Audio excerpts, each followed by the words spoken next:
नमस्कार बंधुरा তোমরা সব কেমন আছো? মামনির রূপকথার নতুন একটা ব্লগে তোমাদের সবাইকে স্বাগত। আর এই ঝড় বৃষ্টির দিনে তোমরা সব কোথায় কে কেমন আছো জানি না। আমাদের এখানে তো প্রচুর ঝড় বৃষ্টি হচ্ছে, রাত থেকেই শুরু হয়ে গেছে। আর সকালবেলায় ঘুম থেকে উঠেই দেখো রেমালের দাপট শুরু, আরও বেশি যেন মানে তোড়জোড় করে লেগেছে। দেখো ঝড়ে একদম গাছপালা যেন মনে হচ্ছে নুয়ে পড়ছে, ভেঙে যাচ্ছে গাছের ডাল। আর আমি দেখো সকালবেলায় বেডরুম থেকে এই ছবিটা তুলেছি, তাহলে বুঝতে পারছো কী অবস্থা। দিয়ে পরে আমি দেখলাম ডাইনিংয়ে যাই, দেখি কী অবস্থা। কিন্তু এই ধারে দেখো অত ঝাপট ফাপড় দেয় নাই, কিন্তু প্রচণ্ড ঝড় হচ্ছে, প্রচণ্ড মানে এতটা ঝড় হচ্ছে বলবার নয়। শোঁ শোঁ শোঁ শোঁ বো বো বো বো করে আওয়াজ সব সময়। আর অনেকটা বেলায় উঠেছে, এখন তোমার প্রায় 7টা থেকে 7:30 মিডিলে বাজছে এরকম। তা কী করবো বলো, ঘুম থেকে উঠেই বা, কারণ এত ঝড় বৃষ্টি হচ্ছে, ছাদে তো ধূপধাপ গাছপালা উল্টে পড়ছে। কতবার গিয়ে তুলে দিয়ে এসেছি, কিন্তু সেই উল্টে পড়ে যাচ্ছে বলে আর তুলি নাই, ছাদেই পড়ে আছে। আর দেখো রাস্তা একদম ভিজে চপচপ করছে, একদম এখনও বৃষ্টি হচ্ছে। আর দেখো কী পরিমাণে শোঁ শোঁ করে আওয়াজ হচ্ছে, একটা তোমরা নিজেরাই শুনতে পাবে। দেখো আওয়াজটা কিন্তু আমি বন্ধ করিনি। আর এই নারকেল গাছটা মনে হচ্ছে যেন এক্ষুনি ভেঙে পড়ে যাবে, এত জোর আওয়াজ হচ্ছে, বাপ রে বাপ। মানে তাহলে যেখানে বেশি হচ্ছে সেখানে কি পরিমাণে আওয়াজ, কি পরিমাণে ক্ষয়ক্ষতি হচ্ছে জানি না। বছরে একবার করে এরকম কেন যে হচ্ছে জানি না বাবা। আগে তো এরকম হতো না, এই কয়েক বছর ধরেই এরকম হচ্ছে। যাই হোক, পেট তো মানবে না বলো, সংসারে তো অনেক কাজ আছে।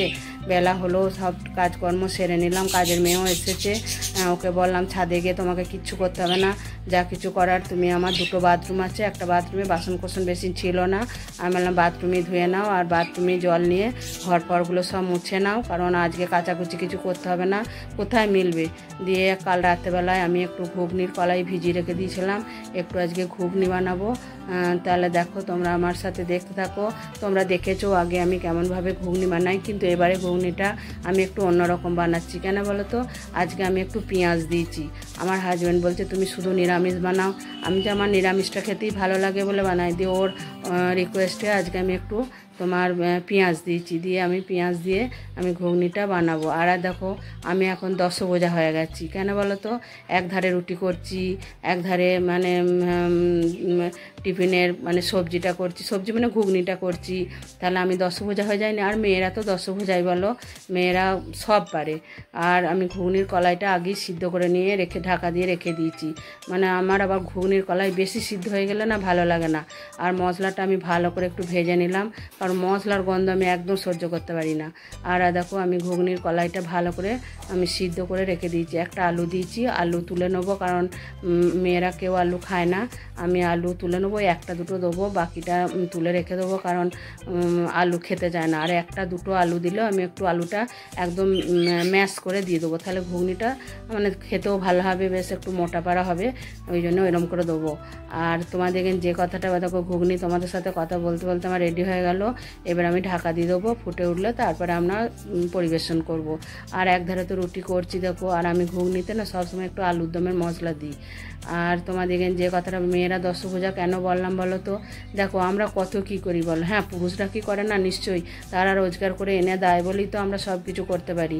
অবশ্য মেয়েরাও এখন রোজগার করে, মেয়েরা রোজগার করে না তা নয়, আমাদেরকে সব কিছু সামলাতে হয়, সংসারের সব কিছু দায়িত্ব মেনটেন করতে হয়। একটা হাজব্যান্ড সে যখন চাকরি করে সে তখন আর সংসারের দায়িত্ব নিতে চায় না।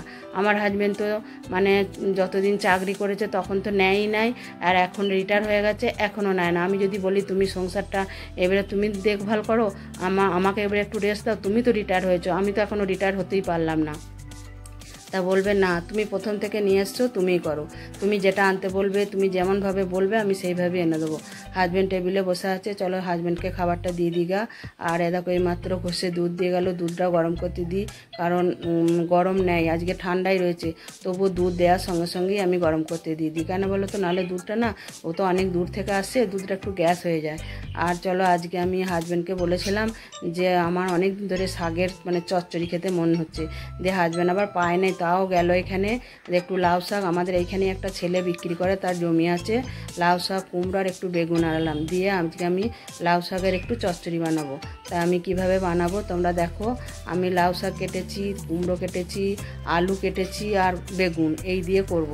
আর ওতে আমি মশলা দেবো একটু আদা আর একটু টমেটো, ওর সঙ্গে একটু ধনে জিরে আর একটু হলুদ দিয়ে আমি গুলে মানে একটু পাতলা করে রেখে দেবো। দিয়ে আমি মশলাটা মানে তোমার আনাজের মধ্যে দেবো। তাহলে আমি কিভাবে রাঁধছি তোমরা দেখো, কারণ আমি আমার মতো করে রাঁধি সব কিছু। আমি কিন্তু কারো পরামর্শে বা কারো দেখা দেখি আমি কিছু করি না। আমার মনে হয় যে এই জিনিসটা দিলে এটা স্বাদ বাড়বে বা এটা করলে এরকম হবে বলে আমি সেইভাবে দেখো। অনেকে আছে এই শাক আনাজ সব একসাথে দিয়ে দেয়, আমি কিন্তু দিই না। আমি আনাজগুলো ভালো করে ভেজে নেবো, ওতে মশলা দেবো, ভালো করে কষে নেবো, দিয়ে তারপরে আমি শাকটা দেবো। আর আমি যে খুব বেশি শাক দেবো তা না, অনেকটা শাক নিয়ে এসছে, আমি শাক কিছুটা রেখে দিয়েছি। শাক পোস্তটা খেতেও খুব ভালো লাগে, ওই জন্য লাউ শাক পোস্ত খাবো বলে আমি একটু শাক আর একটু ডাঁটা রেখে দিয়েছি, এটা পরের দিনে করব। আর আজকে এই লাউ শাক আর এইটা দিয়ে আমি একটু চচ্চড়ি বানাচ্ছি। আর আজকে কিছুই রাঁধবো না সেরকম, কারণ আজকে ওয়েদারটাও খুব একটা ভালো নেই, রাঁধতে তো ইচ্ছাই যাচ্ছে না। প্রথমে হাজব্যান্ড বলে খিচুড়ি বানাও, আমি না খিচুড়ি হবে না, কারণ আমার রায় খিচুড়ি খায় না, আমার বড় মেয়ে খায় না, আমিও যে খুব একটা ভালোবাসি তা না। তারপরে আমার লাড্ডুর জন্যও ভাত করতে হবে, ওই জন্য আমার খিচুড়ি হবে না, এই ওয়েদারে খিচুড়ি না খাওয়াই ভালো, তো আমি ভাতই করি। দিয়ে ওই জন্যে মানে ভাত তরকারি এই সবজি এইসবই করলাম। আর দেখো তোমাদের সাথে কথা বলতে বলতে আমার চচ্চড়ি প্রায় মানে হওয়ার মুখে, একটু ঢেকে দিলাম। তারপরে তোমার ওটা সিদ্ধ হোক, সিদ্ধ হয়ে তারপর আবার যেটুকু যা দেওয়ার দেবো। চলো চিনিটা ঢেলে নিগা, চিনিটা এনেছে, এখন চিনি খাই না বললেই চলে, তাও 3 কেজি মতো চিনি আনিয়েছি। এই কোটোটাতেই মনে হচ্ছে ধরে যাবে, দেখা যাক, অল্প রয়েছে চিনি। এবারে যতদিন যায় যে প্রতি মাসেই আনতে হবে তা নয়, বা ফুরিয়ে গেলে যখন ফুরোয় তখন নিয়ে আসি, কারণ এখন তো আর ধরো যে অফিস আছে আনতে যেতে পারবে না সেই সব কিছু তো নাই, এখন তো ছুটি, এখন তো সবসময়ই মানে যখনই বলবো তখনই এনে দিতে পারবে, সেই জন্যে মানে সব জিনিসটা ফুরোনোর পরই আনি। কিন্তু এর যে আগে যেমন প্রতি মাসে একটা রুটিন ছিল এটা আনাতেই হবে সেরকম নয়, ফুরিয়ে গেলে তারপরে নিয়ে আসি, কারণ ওই থাকতে থাকতে যদি আনি না এই ডালগুলো না খুব পোকা ধরে যায়। যাই হোক দেখো, আর ঠাকুরের জন্য আমি গুড়ের বাতাসা নিয়েছি, কারণ চিনির বাতাসা দিচ্ছিলাম তো, এবার চিনি তো বললাম না চিনি কেউ খায় না, বাতাসাগুলো সেই থেকে নষ্ট হয়ে গেলে লাল হয়ে যাচ্ছে, দিয়ে ফেলে দিতে হচ্ছে। আর গুড়ের বাতাসাটা কী বলো তো, মানে সবই দেওয়া যাবে, খাওয়া যাবে। আর এর ফাঁকে তোমাদের সাথে গল্প করতে করতে আমি একটু চাও বানিয়ে নিলাম, এই চাটা খাবো, গল্প করতে করতেই চাটা খাবো, আর এই চা খেতে খেতেই রান্না করব। কারণ রান্নাটা যতক্ষণ না হয় না আমার মানে খুব মানে অস্থির লাগে, মানে রান্নাটা সারা হয়ে গেলে যেন আমি একটা বিশাল দায় মুক্ত হলাম। আর দেখো আজকে একটু শুধু পোস্ত ভাজবো, পোস্তটা বেটে নিয়েছি এর মধ্যেই। তাহলে আমার চচ্চড়ি আর শুধু পোস্ত ডাল এইসব রান্না করব, কারণ বললাম না সেরকম কিছু আজকে রান্না করব না কো। দিয়ে আজকে দেখো এই রান্না করব। আর আমার পোস্তটা আমার মাস্ট, আমাদের ঘরের সবাই পোস্ত ভাত খেতে বেশি ভালোবাসে, ওই জন্য আমি আর প্রতিদিন তো ধরো আলু পোস্ত সবজি দিয়ে পোস্ত ভালো লাগে না, ওই জন্য একটু আজকে শুধুই পোস্তটা ভাজলাম। তোমাদের সাথে গল্প করতে করতে দেখো আমার কাজগুলো এগিয়ে গেল। এবারে আমি আর তোমার দেখো রান্না আমার প্রায় কমপ্লিটই, এখনও আর একটা জিনিস আছে সেটা করব, সেটাও তোমাদেরকে আমি দেখাবো। আর দেখো চচ্চড়ি হয়ে গেছে, বড়ি ভাঙা দিয়ে ওপরে ছড়িয়ে দিয়েছি। দেখো আমার চচ্চড়ি কেমন হয়েছে অবশ্যই তোমরা কমেন্ট করে বলবে। আর এটা সিদ্ধ ডাল তুলে রেখেছি, আমার রায় ফোড়ন দেওয়া ডাল খায় না। আর এটা পোস্ত ভাজলাম তোমরা তো দেখলে। আর তোমার ডালটা তো আগেই তোমাদেরকে দেখালাম, এটা একটু কাজু দিয়ে করেছি ফোড়ন দিয়ে। আর ভাত, আর নিরামিষ ডাল হলে না একটু কাজু গুঁড়ো দিলে খেতে বেশ ভালো লাগে। আর এই দুধটা আমার ঘরে তো ছোটো ছেলে আছে তোমরা জানো, ছোটো ছেলেটা কে বলো তো, আমার হাজব্যান্ড, ও দুধ চাই, মানে হয় দুধ নাই দই শেষ পাতে, তা আজকে দুধটাই রেখেছি। আর তোমাদের বললাম আর একটা জিনিস রাঁধতে দেরি মানে আমার আছে, সে রান্না করার মতো, ওই লাড্ডুর জন্য মাছ আর ডাল সিদ্ধ করতে দিয়েছি, কারণ লাড্ডুকে মাছ আর ডাল দিই। তারপরে দেখো আমি একটু সন্ধ্যাবেলায় রুটি খাবো আজকে, তার জন্য আমি সিমুইটা বানিয়ে রেখে দিচ্ছি। আমার হাজব্যান্ড আবার বললো সিমুইটা বানিয়ে ফ্রিজে রাখবে, ঠান্ডা ঠান্ডা খাবো। দিয়ে অনেকটা দুধ ছিল, এটা আজকের দুধ নয়, এটা গত দিনের দুধ, সেই দুধটা দিয়ে এই সিমুইটা বানাবো। কিন্তু সিমুইটা আমি মানে তোমার কি বলবো গুড় দিয়ে করব। বড় মেয়ে বললো মা চিনি দেবে না, দিয়ে গুড়টা আমি একটু ফুটিয়ে নিচ্ছি, মানে গুড়টা যদি একটু পাক করে নিই না, সে গুড়ের গন্ধটা খুব সুন্দর হয়, তো দিয়ে ওই করবো। আর গুড়টা যদি দুধের মধ্যে দিই না তাহলে দুধটা কেটে যাবে, ওই জন্য গুড়টা পাক করে নিয়ে একটু জল দিয়ে গুলে নিচ্ছি, দিয়ে দুধের মধ্যে দিয়ে দেবো, তাহলে দুধটা কাটবে না। আর এই সিমুইটা ভাজা হয়ে গেছে, দেখো লাল লাল করে ভেজেছি, মানে পুরোটাই দিয়ে দেবো, একটু অল্প রাখবো, কারণ আমি বাবু গুড় দিয়ে খেতে পারবো না, আমি চিনি দিয়ে দিয়ে করব আমার জন্যে। আর একটু দুধও রেখে দিয়েছি আর ওদের জন্য। দেখো আমি গ্যাস আগেই অফ করে দিয়েছি, কারণ গ্যাসে ফুটোলে হবে না, কারণ সিমুইটা প্রচুর মানে ঠিক আছে। আমার ভিডিওটা তাহলে আজকে এই পর্যন্তই। তোমরা ভালো থাকবে, সুস্থ থাকবে আর সব সময় হাসি মুখে থাকবে। নেক্সট দিনে আবার একটা ভিডিও নিয়ে তোমাদের কাছে আসছি।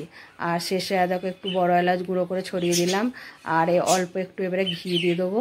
ঘিটা দিলে কি বলো তো, মানে ফ্লেভারটা খুব ভালো আসবে। যদিও ঘি দিয়ে ভেজেছি, তাও অল্প একটু ঘি দিয়ে দিলাম।